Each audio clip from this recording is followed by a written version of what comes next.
مثنوی که مشتمل به کفریات است او را قرآن ثانی و قرآن فارسی میگه. مثنوی معنوی مولوی هست قرآن بر زبانی فارسی.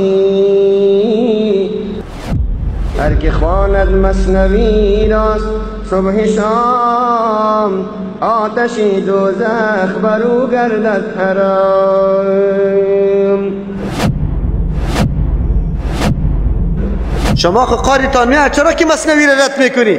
در مثنوی موضوع قصه سنگتراش نیست؟ تکذیب الله نمیشه؟ تکذیب پیغمبر نمیشه؟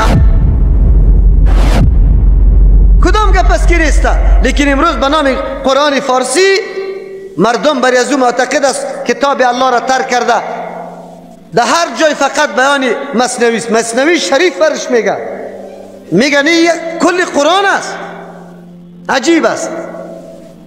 قصه های درو هست که اگر شما او را بخوانی یقین به الله بکنی بسیار خندتان میاد. قصه کدو هم است، کدو او را باز مطالعه کنی.